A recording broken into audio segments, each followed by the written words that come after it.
hidroxicloroquina ha demostrado reducir el riesgo de trombosis. Algunas mamás con lupus que tienen ciertos anticuerpos, el anti-ROY y el anti-LA, podrían tener mayor probabilidad de que tener un embarazo y que su recién nacido tenga lupus neonatal. Se ha demostrado que las mamás o las gestantes que toman hidroxicloroquina, que es compatible con el embarazo, la paciente que toman hidroxicloroquina tendría menor probabilidad de que su recién nacido tenga lupus neonatal. El lupus neonatal es una presentación de signos y síntomas que se dan en los recién nacidos, hijos de madres con enfermedades autoinmunes. De cada 10 personas con lupus, 9 son mujeres y 1 es varón. Hay diversas teorías acerca de por qué se da esta proporción y quizás la teoría que tiene un poco más de peso es la hipótesis acerca de las hormonas femeninas. El diagnóstico no se hace solamente con el anticuerpo antinuclear. Por ejemplo, yo, si me tomara un examen y a mí me saliera un ANA positivo, no me asustaría porque hasta el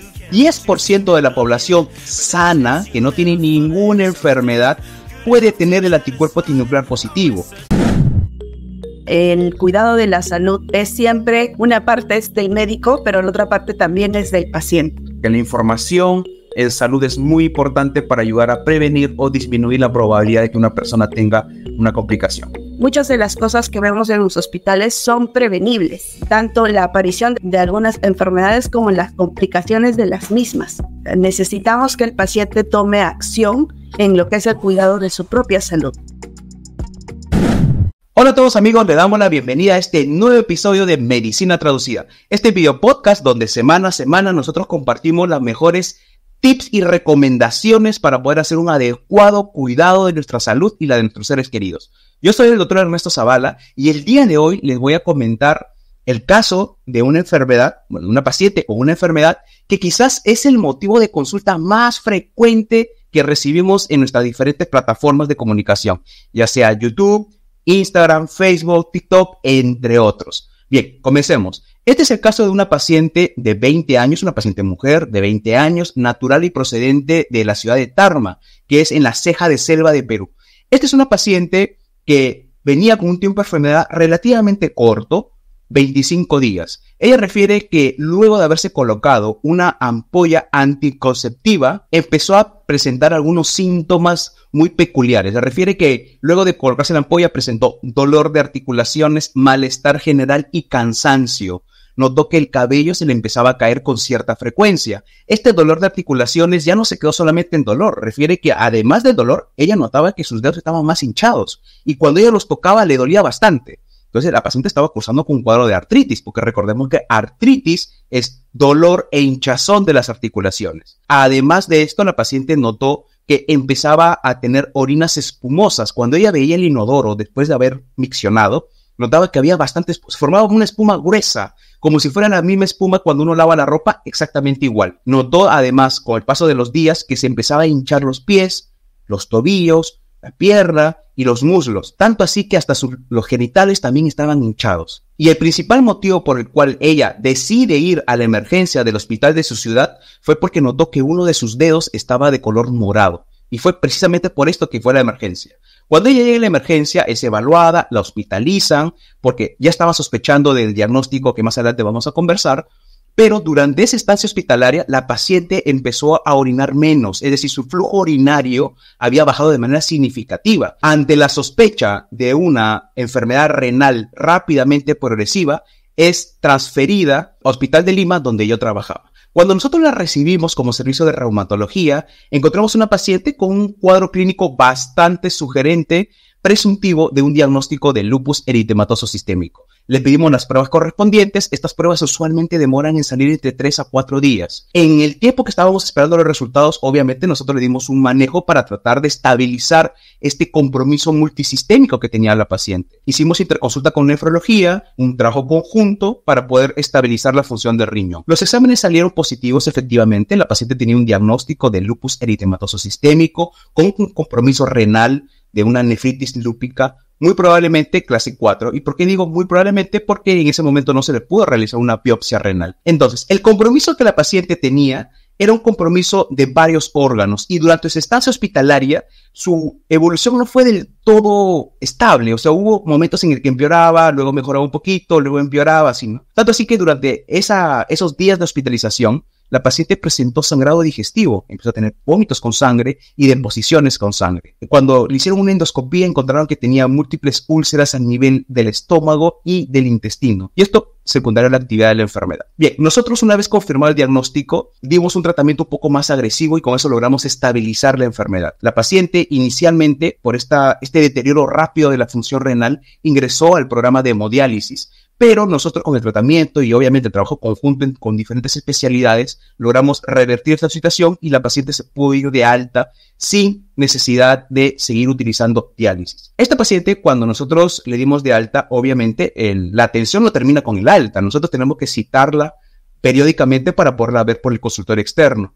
Nosotros le dimos las citas y cuando ella venía, un problema que yo veía en ella que era algo muy recurrente era que no tenía una buena adherencia al tratamiento. La paciente no tomaba las pastillas, así de simple, porque no le gustaba tomar pastillas, porque eran muchas pastillas, porque le dejaba sabor amargo la boca o porque simplemente no quería. Lamentablemente, esta conducta en la cual había una baja adherencia al tratamiento tuvo un impacto negativo en el adecuado control de la enfermedad. Y esta paciente, al cabo de 2 meses de haber salido de alta, lamentablemente regresó al programa de hemodiálisis porque el daño que se instauró en su riñón por no recibir los medicamentos, por no tomar los medicamentos, lamentablemente se volvió irreversible y la paciente hasta la fecha aún continúa en el programa de diálisis esperando la posibilidad de poder recibir un trasplante renal. Bien, como acabamos de ver, hemos visto el caso de una paciente con el diagnóstico de lupus eritematoso sistémico. Probablemente ustedes se estarán preguntando, doctor, ¿qué es el lupus eritematoso sistémico? El lupus es una enfermedad autoinmune. ¿Qué significa esto? Las defensas del propio cuerpo de la paciente o de la persona que tiene esta enfermedad atacan al propio cuerpo. Las defensas atacan a las articulaciones, atacan a los riñones, atacan al cerebro y diferentes órganos. Entonces, esa es la definición de una enfermedad autoinmune, en la cual las defensas atacan al propio cuerpo. El lupus es una enfermedad que característicamente es un poco más, en realidad es más frecuente en las mujeres. De cada 10 personas con lupus, 9 son mujeres y 1 es varón. Hay diversas teorías acerca de por qué se da esta proporción y quizás la teoría que tiene un poco más de peso es la hipótesis acerca de las hormonas femeninas, que tiene una mayor probabilidad de ser un factor que pueda gatillar la enfermedad. Esta condición, lupus eritematoso sistémico, se suele presentar en la edad fértil, entre los 20 a 45 años. Es la edad quizás de debut más frecuente. No es la única. También puede debutar un paciente con lupus en la edad pediátrica. Hay niños que tienen lupus, así como también adultos mayores que tienen lupus. Entonces, ahí podemos ver el espectro, epidemiológico de esta enfermedad. Puede atacar a varones, mujeres, niños, adultos mayores, etc. Es importante tener en cuenta lo siguiente. Existen hasta 4 tipos de lupus, porque probablemente ustedes habrán escuchado de este lupus, el otro y aquello. ¿Es el mismo? Bien, vamos a explicar eso también. Existen 4 tipos de lupus. El primero y el más conocido es el lupus eritematoso sistémico, que precisamente es el que estamos conversando en este momento. Es el lupus en el cual hay un conjunto de manifestaciones de diversos órganos que se atacan. Luego tenemos el lupus cutáneo, es decir, el lupus que se limita única y exclusivamente a la piel. En tercer lugar tenemos al lupus inducido por fármacos, es decir, pacientes que toman un medicamento, les da ese medicamento como efecto secundario, puede darle un cuadro de lupus inducido por fármacos. Pero este lupus inducido por fármacos suele ser un lupus leve y que una vez que se suspende el medicamento, el paciente al cabo de algunas semanas deja de tener esta condición de lupus inducido por fármacos. Y en cuarto lugar tenemos al lupus neonatal. El lupus neonatal es una presentación de signos y síntomas que se dan en los recién nacidos, hijos de madres con enfermedades autoinmunes. No es que probablemente ustedes estarán pensando, ¿no? Doctor, si la mamá tiene lupus, el hijo va a tener lupus. No necesariamente. Pacientes con artritis reumatoide podrían tener un recién nacido con lupus neonatal. Pacientes con síndrome de Sjögren podrían tener un recién nacido con lupus neonatal y así podemos hablar de diferentes enfermedades. Pero este lupus neonatal no es un lupus que va a durar toda la vida. La duración de los signos y síntomas de este lupus neonatal suele oscilar entre los 3 a 6 meses. Es decir, el tiempo en el que los anticuerpos de la mamá van a estar presentes en el cuerpo del niño. Una vez que pasa este periodo, el niño ya no va a tener síntomas asociados a la actividad de un lupus neonatal. Cosa diferente que es hablar de las posibles secuelas que puedan quedar por este lupus neonatal, que para otro video vamos a conversar acerca de ello. Entonces, ya habiendo conocido un poco acerca del lupus, los tipos de lupus, en qué edad es más frecuente, probablemente ustedes se estarán preguntando cuáles son los factores de riesgo que podrían desencadenar o activar la aparición del lupus. Estos factores de riesgo debemos entenderlos como factores que podrían gatillar la enfermedad. No es que van a ser la causa de la enfermedad. Son dos cosas diferentes. Yo sé que suena similar, pero no es lo mismo porque, por ejemplo, ¿no? Uno de los factores de riesgo en personas que puedan tener predisposición genética a desarrollar una enfermedad autoinmune, por ejemplo, uno de los factores es el tabaco. Pacientes con factores de riesgo para hacer lupus eritematoso sistémico o cualquier otra enfermedad autoinmune que sean fumadores van a tener mayor probabilidad de desencadenar la enfermedad. Y no solamente desencadenar la enfermedad, van a hacer que esta enfermedad sea más difícil de tratar, una enfermedad más severa. Entonces, es importante. Pero, por ejemplo, en este caso puntual del tabaco, ¿nosotros podríamos decir que la causa del lupus fue el tabaco? No. El tabaco fue un factor externo que gatilló a la enfermedad que estaba dormida en el paciente. Entonces, a eso nos referimos con factores de riesgo. ¿Qué otro factor de riesgo podría haber? La exposición a la radiación ultravioleta. Otro factor de riesgo podría ser las infecciones. Recordemos que esta es una enfermedad autoinmune, es una enfermedad del sistema inmunológico. Entonces, cualquier cosa que estimule al sistema inmunológico potencialmente podría hacer que ésta se despierte, que esta enfermedad, el lupus, se pueda despertar. Entonces debemos entender este pequeño apartado como factores de riesgo en personas con predisposición genética a que puedan desarrollar esta enfermedad. Doctor, ¿y cómo yo podría saber si tengo o no tengo predisposición genética? ¿Tengo que tomarme un examen genético, etcétera? Bueno, sí, pero quizás una manera más sencilla o más rápida de poder responder esta pregunta es preguntarnos, ¿mi mamá, mi papá, mis hermanos, mis abuelos han tenido algún tipo de enfermedad autoinmune? ¿Han tenido artritis reumatoide, lupus, Sjögren, dermatomiositis, polimiositis, etcétera, etcétera? Porque si tus familiares directos de línea sanguínea, pues no, ellos han tenido alguna de estas condiciones, la probabilidad de que el paciente o tú puedas tener esta enfermedad, digamos, es una probabilidad de entre el 15 al 25% de probabilidad de que pudieras tener esta enfermedad. Y es más, esta probabilidad puede saltar una generación. Tenemos varios pacientes que tienen enfermedades autoinmunes y sus hijos no tienen enfermedad, pero sus nietos sí pueden llegar a desarrollarla. Y también tenemos pacientes que papá o la mamá tienen enfermedad autoinmune y su hijo también tiene una enfermedad autoinmune, pero no necesariamente la misma enfermedad. Eso también hay que tenerlo en cuenta. O sea, no es que mamá con lupus, hijo o hija necesariamente va a tener lupus. No, necesariamente no. Primero, por lo que conversamos, la probabilidad es del 15 al 25%, primero. Y la segunda, no necesariamente va a tener la misma condición que tuvo la mamá. Podría tener cualquier otra enfermedad autoinmune. Entonces, hay que tener en cuenta esto sobre los factores de riesgo a tener en cuenta si es que tenemos cierta predisposición genética en base a nuestros antecedentes familiares. Bien, ahora, una vez que ya conocemos todo esto acerca del lupus, ahora hay que conversar acerca de cuáles son los síntomas y cómo se hace el diagnóstico de esta enfermedad. Y aquí me voy a detener un poquito más porque quisiera que todos nos llevemos esta información que es muy importante. Para hacer el diagnóstico de lupus necesitamos de al menos 3 cosas, no solamente una, amigos, 3 cosas. La primera son los signos y síntomas. O sea, qué síntomas, qué manifestaciones tiene el paciente. Eso es lo primero. Lo segundo, exámenes de laboratorio, digamos, convencionales. Hemograma, un test de Coombs, que es precisamente para ver si es que hay actividad sobre los glóbulos rojos, inmunológicamente hablando, pruebas del riñón, examen de orina, etcétera, etcétera. Digamos, las pruebas convencionales. También hay, en tercer punto, otras pruebas especiales, que son las pruebas inmunológicas. Estas pruebas inmunológicas nos van a permitir ya confirmar o descartar el diagnóstico de lupus. Y dentro de estas pruebas inmunológicas tenemos diversas. La primera y quizás la más conocida por muchas personas, muchos pacientes, en quienes se ha sospechado, quienes se le ha hecho el diagnóstico, es los anticuerpos antinucleares. Los anticuerpos antinucleares o ANA es el primer examen que se debe tomar ante la sospecha de lupus. Doctor, a mí me salió ANA positivo, ¿significa que tengo lupus? No necesariamente. Es el primer examen. Si ese sale positivo, continuamos con todos los demás que vamos a comentar a continuación. Pero si ese sale negativo, la probabilidad de que no tenga lupus es de casi el 98%.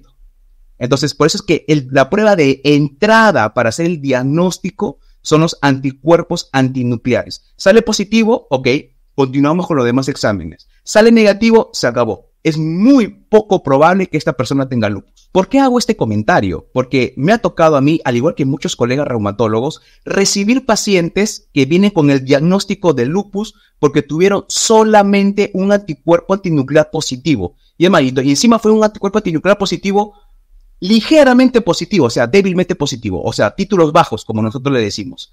Entonces, es importante tener en cuenta esto, porque el diagnóstico no se hace solamente con el anticuerpo antinuclear. Por ejemplo, yo, si me tomara un examen y a mí me saliera un ANA positivo, no me asustaría, porque hasta el 10% de la población sana, que no tiene ninguna enfermedad, puede tener el anticuerpo antinuclear positivo. Obviamente a títulos bajos, o sea, positivo, pero positivo chiquito, positivo débil. Si me sale un valor muy alto, obviamente ahí hay que preocuparnos porque, ok, aquí hay algo que hay que explorar, ¿no? O sea, positivo puede ser, pero positivo débil. Positivo fuerte ya estamos hablando de otra cosa, ¿no? Entonces, aquí tenemos la primera prueba o el primer examen. En segundo lugar, tenemos otras dos pruebas que se llama el anti-DNA de doble cadena y el anti-Smith. Estas dos pruebas son pruebas, digamos, un poquito más específicas, un poquito más cercanas al diagnóstico de lupus. Una es un marcador de actividad y el otro es una prueba específica de esta enfermedad. También tenemos otras pruebas, los denominados complementos séricos, complemento C3, complemento C4. También tenemos un panel de exámenes que son los anticuerpos antifosfolipídicos. Doctor, ¿pero por qué toman este examen? ¿Qué tiene que ver con el lupus? Lo que pasa es que hasta el 30% de las personas que tienen lupus tienen síndrome antifosfolipídico o tienen positividad para estos anticuerpos. Por eso es que se han incluido dentro de los exámenes para poder hacer el diagnóstico, para corroborar o descartar el diagnóstico de lupus eritematoso sistémico. Entonces, amigo, como hemos visto aquí, para hacer el diagnóstico de lupus necesitamos 3 cosas, no solamente uno, no solamente un examen, no, se necesitan 3 cosas, los signos y síntomas que no se expliquen por otra causa, ojo, no sé, o sea, no podemos decir, ok, le duele la mano y, puede ser que tenga lupus, ¿no? Y si se golpeó la mano o si tiene otra enfermedad que le está causando el dolor, entonces tiene que ser síntomas que no sean explicados por otra causa. 1. 2. Las pruebas de laboratorio convencionales y las pruebas inmunológicas. Estas 3 cosas nos ayudan a poder confirmar o descartar el diagnóstico de lupus. Esto es muy importante para todos los amigos que estén actualmente en estudio para confirmar o descartar lupus. Es por eso que normalmente cuando a nosotros nos llegan pacientes con diagnóstico de lupus y ese diagnóstico no se lo hizo un médico reumatólogo, usualmente levantamos una ceja diciendo, ¿realmente será lupus? Entonces le preguntamos al paciente, a ver, ¿cómo le hicieron el diagnóstico? ¿Qué exámenes? ¿Tienen los exámenes para poder verlos? Y en la mayoría de los casos vemos que el diagnóstico no está del todo claro. Entonces tenemos que mandarle las pruebas para poder confirmarle si realmente tiene o no tiene la enfermedad. Porque recordemos que esta es una enfermedad que lamentablemente no tiene cura, pero se puede controlar y el paciente puede vivir como prácticamente normal, obviamente si es que el paciente tuvo un tratamiento adecuado, una buena adherencia y obviamente siguió las recomendaciones de su médico tratante. Bien, habiendo ya hablado acerca de cómo se hace el diagnóstico, cuáles son los síntomas, cuáles son los signos del paciente que tiene lupus eritematoso sistémico, ahora vamos a conversar acerca del tratamiento. ¿Cuál es el tratamiento del lupus eritematoso sistémico? Bien, antes de hablar de tratamiento, me gustaría que tengamos una imagen mental acerca de cómo es la línea de tiempo en el diagnóstico de lupus eritematoso sistémico. Bien, existen 2 momentos que están relacionados al tratamiento de esta enfermedad. La primera es la denominada etapa o periodo de inducción y la segunda es el periodo de mantenimiento. Bien, ¿cuál es el objetivo en el tratamiento del lupus eritematoso sistémico? El objetivo es que la enfermedad entre en remisión. Doctor, ¿qué es remisión? Que la enfermedad esté dormida. Ya tenemos claro cuál es el objetivo. Entonces, la primera etapa, que es la etapa de inducción a la remisión, o sea, estamos induciendo al paciente a que entre en remisión, esa etapa dura 6 meses. Una vez que nosotros logramos que el paciente, a través de la inducción a la remisión, logramos que el paciente esté en remisión, tenemos que mantenerlo en remisión. Por eso que entra una siguiente etapa, que es la etapa de mantenimiento de la remisión. este periodo puede durar hasta 18 meses.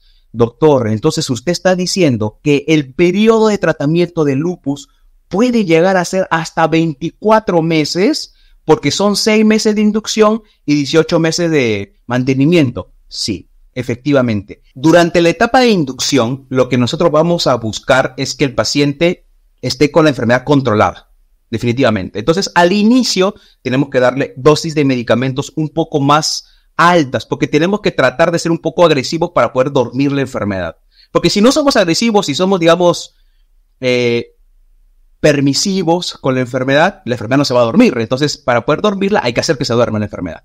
Bien, durante este periodo, el paciente va a recibir dosis un poquito más altas de los medicamentos, y una vez que la enfermedad se logra dormir, es decir, terminamos el periodo de inducción, en el periodo de mantenimiento, al cabo de unos meses, podemos empezar a disminuir progresivamente algunos medicamentos. Pero esta disminución tiene que ser progresiva. No se puede bajar de golpe todos los medicamentos, porque la probabilidad de que el paciente se vuelva a reactivar va a ser muy alta si lo cortamos todo de golpe. Ahora, imagínense un paciente que pasó por los 6 meses de la terapia de inducción, satisfactoriamente se logró controlar y se logró entrar en remisión la enfermedad, y entra en la fase de mantenimiento y pasaron 3 meses y por alguna razón el paciente ya se siente bien y decide, suspendo todo, ya me siento bien, ya no pasa nada, así que suspendo todo. Ese paciente se va a reactivar, con mucha seguridad se va a reactivar, y el problema, ¿saben cuál va a ser? Que se reactiva y hay que empezar de nuevo, desde cero, otra vez los 6 meses de inducción y nuevamente los 18 meses de mantenimiento. Entonces es por eso que nosotros debemos hacer un retiro progresivo y lentamente. No podemos quitar los medicamentos de golpe. Por eso que es importante que los pacientes, antes de tomar decisiones sobre dejar o abandonar el tratamiento, consúltenlo con su médico, porque probablemente al abandonar el tratamiento van a tener una recaída de la enfermedad. Bien, entonces ya conocemos la fase de inducción y la fase de mantenimiento. Ahora sí ya podemos hablar de algunos medicamentos. Para poder controlar la enfermedad, nosotros solemos utilizar medicamentos llamados los inmunosupresores. Los inmunosupresores son medicamentos que van a actuar precisamente a nivel de estas defensas o moléculas que están activando toda esta cascada que deviene en los síntomas y signos del paciente que tiene lupus eritematoso sistémico. La literatura nos habla de diversos medicamentos. Los medicamentos van a ir enfocados principalmente al órgano que está afectado. Por ejemplo, si tenemos un paciente con lupus que solamente tiene compromiso articular, quizás una muy buena opción a considerar podría ser el metotrexato. Pero si tenemos un paciente que tiene compromiso articular y tiene compromiso renal, el metotrexato no nos va a ayudar para el compromiso renal. Entonces ahí tenemos que escalar un poquito el tratamiento, tenemos que darle un tratamiento un poquito más fuerte, o digamos un poco más completo, digamos. Este medicamento, por ejemplo, para el compromiso renal podría ser el micofenolato, o podría ser otro medicamento llamado la ciclofosfamida. Pero si el paciente tuviera compromiso neurológico, es decir, compromiso neuropsiquiátrico, quizás una de las mejores opciones es utilizar la ciclofosfamida. Y así sucesivamente podemos hablar de diferentes medicamentos. Terapia inmunosupresora para el lupus tenemos bastante. También hay terapia biológica, ojo. Bien, ahora, normalmente el paciente que tiene actividad por el lupus suele tener un rastro de enfermedad. Es decir, cuando este paciente debuta con ciertos síntomas. Y cuando este paciente se reactiva, va a tener esos mismos síntomas y otros más probablemente. Dicho de otra manera, cuando un paciente debuta con lupus y debuta, por ejemplo, con compromiso articular, cuando ese paciente se va a volver a reactivar en el futuro, va a volver a tener el compromiso articular. Pero no únicamente ese compromiso, podría tener también otros compromisos. Podría tener compromiso renal, podría tener compromiso neurológico. Entonces es importante tener en cuenta esto, porque según el compromiso que tenga el paciente, es lo que va a permitir marcar la pauta de tratamiento.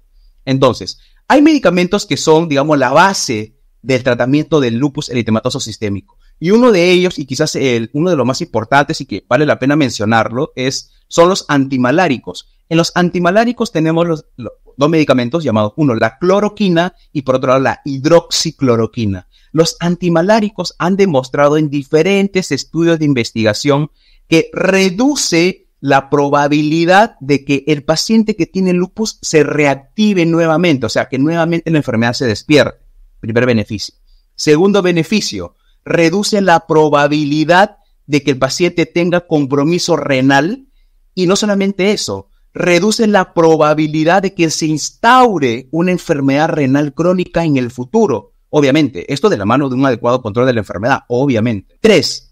También reduce el compromiso cardiovascular. Una de las principales razones por las cuales los pacientes con lupus terminan teniendo desenlaces desfavorables es porque tienen mayor riesgo de tener infarto al corazón o infarto al cerebro. Eso se llama riesgo cardiovascular. La hidroxicloroquina ha demostrado ser un buen medicamento para ayudar a reducir ese riesgo. 4. El compromiso hematológico por el lupus, especialmente en pacientes que tienen síndrome tifosfolipídico, es un compromiso en el cual se pueden formar coágulos en la sangre. Y esos coágulos pueden ir al pulmón, pueden ir al corazón, pueden ir al cerebro, pueden ir a las piernas, etcétera, etcétera. Entonces, eso se llama trombosis. La hidroxicloroquina ha demostrado reducir el riesgo de trombosis. Algunas mamás con lupus que tienen ciertos anticuerpos, el anti-ROY y el anti-LA, podrían tener mayor probabilidad de que tener un embarazo y que su recién nacido tenga lupus neonatal. Se ha demostrado que las mamás o las gestantes que toman hidroxicloroquina, que es compatible con el embarazo, las pacientes que toman hidroxicloroquina tendría menor probabilidad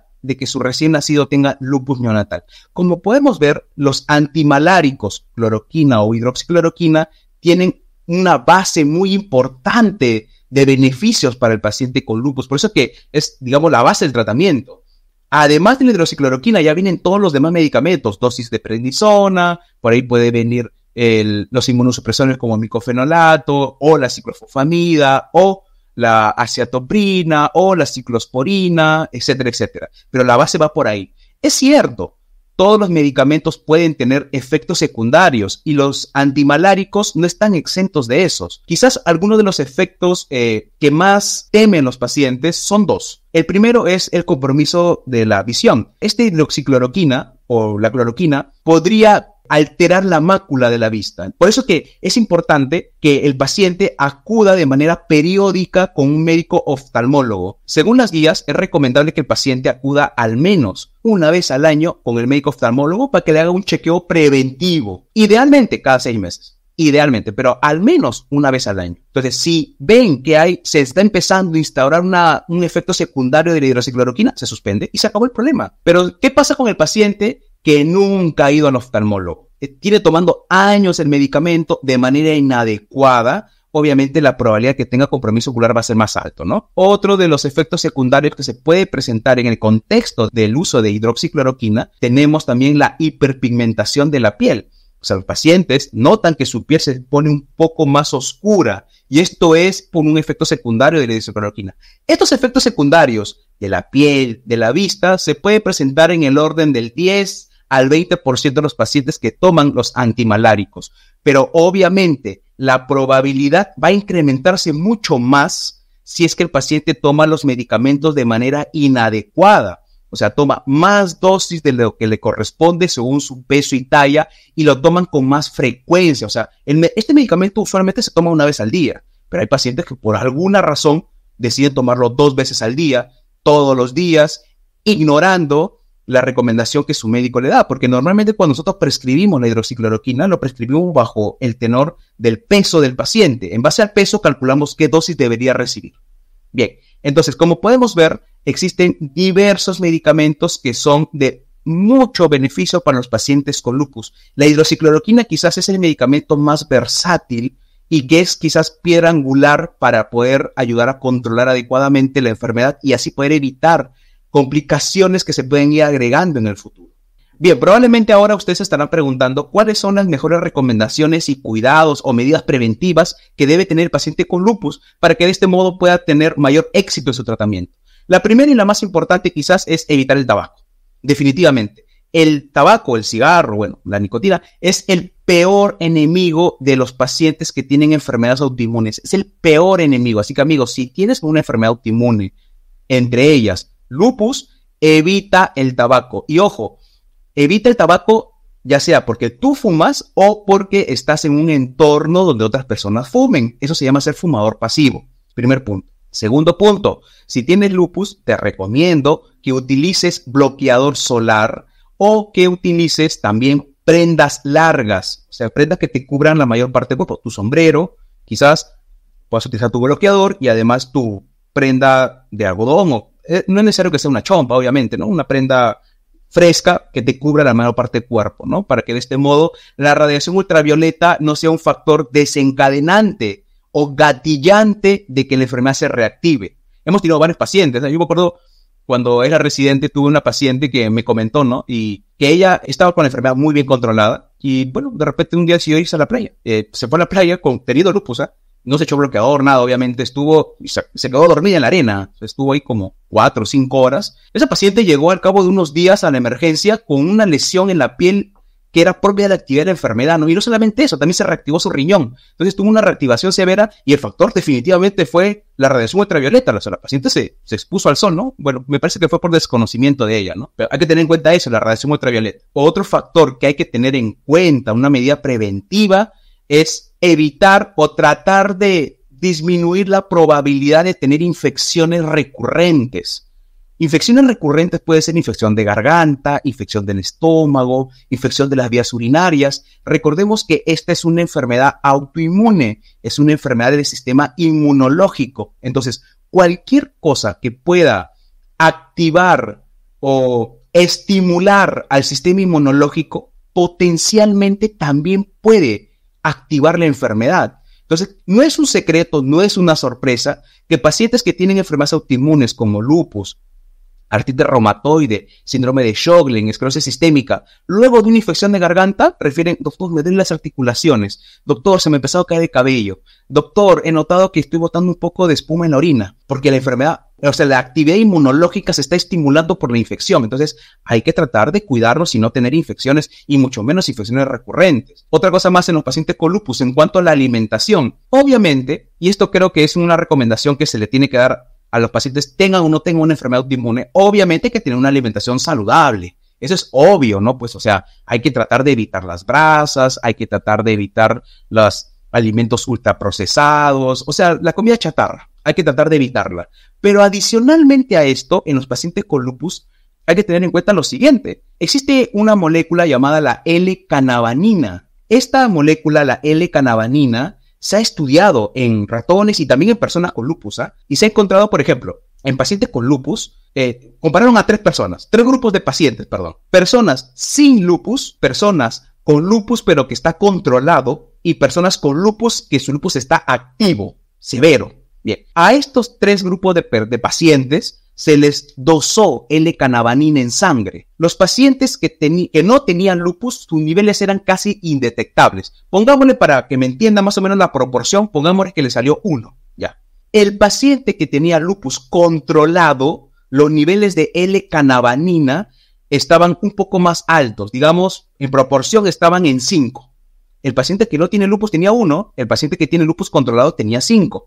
Y el paciente que tenía lupus activo severo, tenía el equivalente a 27. O sea, como pueden ver, hay o no hay lupus, los niveles de L-canavanina son diferentes. Y en los mismos pacientes que tienen lupus, pero que se diferencian porque uno está activo y el otro no, podemos ver que hay una diferencia sustancial en cuanto a los niveles en sangre de L-canavanina. Y esto también se hicieron experimentos en ratones, donde a un grupo de ratones se le daba dosis altas de L-canavanina y estos pacientes terminaron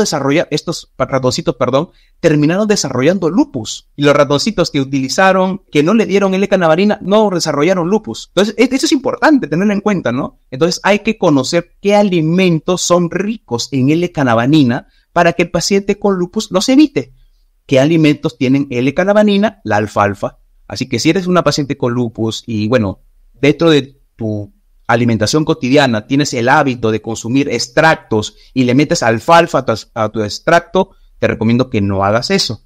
La alfalfa es el alimento que tiene mayor cantidad o mayor concentración de L-canavanina, así que elimínalo de tu dieta, definitivamente. Otro alimento que tiene L-canavanina es la soya. La soya también tiene niveles no tan altos, es cierto, como la alfalfa, pero tiene también niveles importantes de L-canavanina. Así que yo le recomendaría a un paciente que disminuya de manera significativa el consumo de soya. Otro alimento que tiene niveles no tan altos, pero también hay niveles ahí a considerar de L-carnitine, es el rabanito. Otro alimento son las lentejas. Esos alimentos, bueno, obviamente, el que definitivamente se recomienda que el paciente lo evite a toda costa es la alfalfa, definitivamente, ¿no? Pero los otros alimentos también tienen niveles elevados, pero no tan altos como la alfalfa. Entonces ahí quizás recomendarle al paciente que pueda reducir ese consumo, ¿no? Si lo comía todos los días, ya bueno, trate de comerlo una vez a la semana, pues, si es que no lo puede evitar, ¿no? Por alguna razón. Entonces es importante tener en cuenta eso. Otra recomendación, y que quizás es bien importante, es si tienes el diagnóstico de lupus eritematoso sistémico, tienes que seguir las indicaciones de tu médico. Tu médico te va a dar un tratamiento y ese tratamiento te va a ayudar a controlar la enfermedad. Es importante que tengas una buena adherencia al tratamiento. Está demostrado y en realidad está demostrado con estudios de investigación, pero en realidad también es sentido común. Si el paciente no toma su tratamiento, obviamente no va a haber una mejoría. Muchos pacientes, y bueno, esto también es por la idiosincrasia que pueden tener algunas personas, muchos pacientes deciden abandonar el tratamiento para probar medicina natural o suplementos. Miren, yo les puedo decir lo siguiente, con mucha seguridad, los suplementos o la medicina natural no va a controlar la actividad del lupus. Podrá ayudarte con los síntomas, por ahí bajarte un poco el dolor, quitarte el cansancio, pero estamos hablando de tratar el problema de fondo. No estamos hablando solamente de tratar los síntomas. Entonces es importante tener en cuenta eso, porque quizás el paciente de momento no siente mucha molestia, pero la enfermedad sigue activa y sigue haciendo daño internamente. Entonces, una recomendación muy importante es que tengamos una adecuada adherencia al tratamiento y que visitemos al médico cada cierto tiempo, ¿no? O sea, el médico le va a decir cuándo tiene que volver para sus controles, ¿no? Para que pueda hacer un adecuado monitoreo, tomar los exámenes para poder ver, ok, cómo estamos evolucionando en cuanto a los síntomas, cómo estamos evolucionando en cuanto a los exámenes de laboratorio e ir haciendo un monitoreo. Si por ahí vemos que algo no está yendo bien, tomamos acción rápida. No dejamos que se instaure el problema, porque nosotros tenemos que tener una cultura preventiva. Es por eso que muchas veces al paciente se le cita mensualmente durante esos primeros 6 meses. Porque en esos 6 meses, recordemos que en la fase de inducción buscamos que el paciente entre en remisión de la enfermedad, que la enfermedad se duerma. Entonces, ese periodo es un periodo muy importante en el cual el médico tiene que estar ahí mensualmente viendo exámenes, si es que por ahí algo no va bien, hace cambio de tratamiento, agrega una cosa, quita otra cosa, le sugiere que haga esto, tomemos este examen, porque es el periodo en el cual estamos intentando domar a la enfermedad, por así decirlo, ¿no? Entonces es un periodo importante. Una vez que la enfermedad ya se durmió, que ya lo logramos domar, viene una fase de mantenimiento, que es una fase en la cual casi no va a haber muchos cambios. O sea, más bien ahí lo que se va a hacer es reducir poco a poco los medicamentos, ¿no? Entonces hay que tener en cuenta eso, que es muy importante. De nada sirve tener los mejores medicamentos que existan para tratar esta enfermedad si es que no lo tomamos. Es bastante lógico tener ese pensamiento, ¿no? Si no tomo el medicamento, obviamente no voy a haber mejoría. Bien, entonces aquí podemos ver algunas de las recomendaciones más importantes que deben tener en cuenta los pacientes que tienen lupus eritematoso sistémico. Muy bien, amigos, espero que este episodio haya sido de mucha utilidad. Si tienes algún conocido, amigo, familiar, etcétera, que tiene una enfermedad autoinmune o que tiene lupus, te recomiendo y te pido que por favor le compartas este video, porque créeme que este video le va a ayudar muchísimo a entender la enfermedad. Yo siempre he tenido la filosofía de, si el paciente entiende la enfermedad, entiende qué es lo que le pasa a su cuerpo, entiende para qué sirven los medicamentos, ese paciente que está educado con respecto a su enfermedad, la probabilidad de que tenga éxito en su tratamiento va a ser mucho más alta. Así que te invito a que le compartas este video a todos tus amigos, conocidos, familiares que tengan esta enfermedad o que crean que tienen la enfermedad. No te olvides de suscribirte a nuestro canal de YouTube, Medicina Traducida. También estamos en Spotify si nos quieres escuchar en el formato de podcast, y también te invitamos a que nos sigas en nuestras diferentes plataformas donde compartimos información relevante acerca de las diferentes enfermedades relacionadas a la salud. Yo soy el Dr. Ernesto Zavala, médico reumatólogo. Nos vemos en un próximo video. Hasta pronto.